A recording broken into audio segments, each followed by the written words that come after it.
Hello, my favorite class. Okay, I say that to every class. But really, you're my favorite at this moment. Anyway, I wanted to get back to you on some of the questions that I've received. Here's an example from Alyssa. I'm confused about the presentation assignment. Are we to complete just one PowerPoint presentation that we all work on together, contribute slides to one presentation, and then present just one specific individual section with Screencast-O-Matic for an individual grade? Or does a group member create their own individual PowerPoint presentation and then present their own presentation individually with Screencast-O-Matic? Well, kind of. Half right. So I want you to have one presentation as far as the look of your slides. So everybody gets together and says, hey, we're going to use this template to build our slides. Because I don't want 4 different backgrounds and 4 different templates on something that you should be working together as a group. But I don't want the group to put together the slide pack. You can if you want to, but I don't think that's probably the best thing to do. Everybody just to define what template they're going to use, then everybody go build their own slides. Remember, I'm looking for 3 to 5 minutes. If you really get into it, you can take 6. But here's what I'm looking for. All the things that are on the presentation grading sheet that is in Blackboard, I'm interested in your ability to present an idea and make sure that with a PowerPoint, you can explain it to me where I understand it, and that you're not using a bunch of ums and ahs, and that you understand what you're presenting and just not reading it to me. So that's a key point. Don't just read the slides, embellish on the slides, and I'll show what I mean in just a second. What you're going to do as a group is figure out who's going to do what and what that slide look is going to be. As an example, I'm in group 1, we're doing chapter 1, and I say, hey, I'm going to take page 1 through 5, and then Billy Bob's going to take 6 through 10. We're just going to split up the chapter in there's 4 people in the group in 4 different sections. Now what happens if there are 3 people in the group or 2 people in the group? Do I have to split the whole chapter up? You know what? You need to take whatever your section is, whether it's half the book or half the pages in the chapter or a quarter of them. I really don't care. Don't cover everything in the chapter. All I want is, whatever your section is, you to tell me what the top 3 things that you got from that chapter, that section of the chapter, and present it to me in a logical fashion. That way, you're not taking 45 minutes to tell me what you've learned. Pick the top 3. You should be able to cover 3 subjects fairly in depth in less than 5 minutes. If you start putting your slide pack together and you walk through it and it's over 6 minutes, I'm not going to ding you for being over, but keep it in mind that a lot of presentations for companies, if you go over your time, they'll just stop you. So you need to be cognizant of it. But at this point, I'm more focused on, can you do a presentation? Is it logical? Can you do it without saying a lot of ums and ahs? So again, just to make sure you understand, you come up with a slide that everybody can use as far as the background.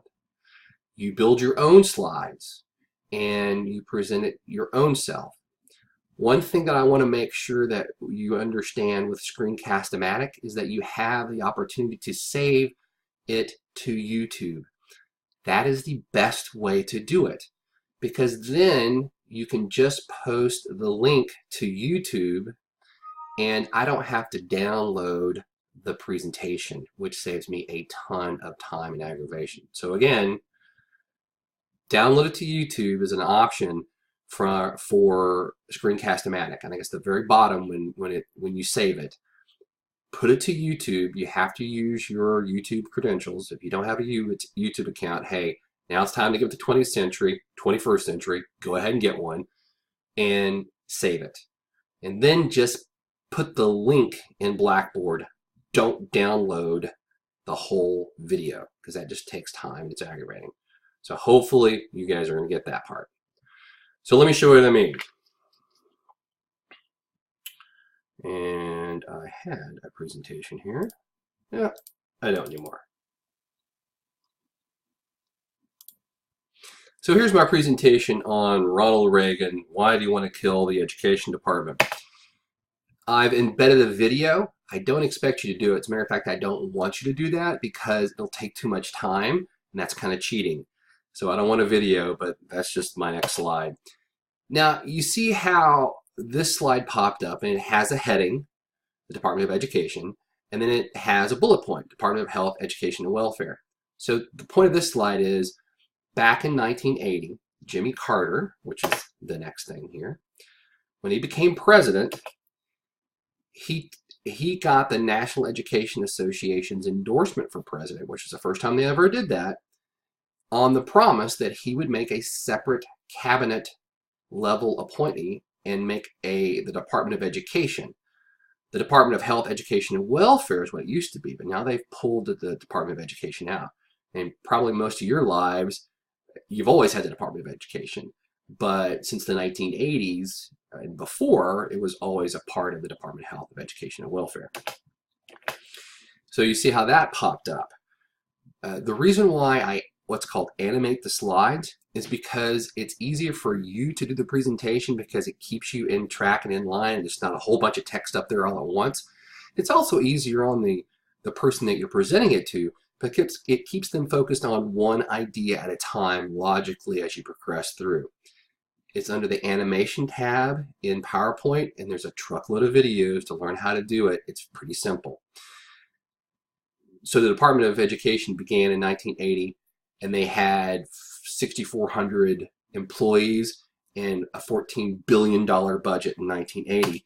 But that is $40.8 billion in 2016 dollars, so it was a big budget.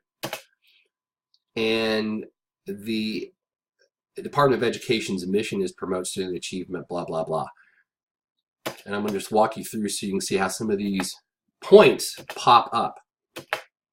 Now, one thing to remember for a good PowerPoint presentation, and I don't think it's in the book, is pretty much the 32-5 rule.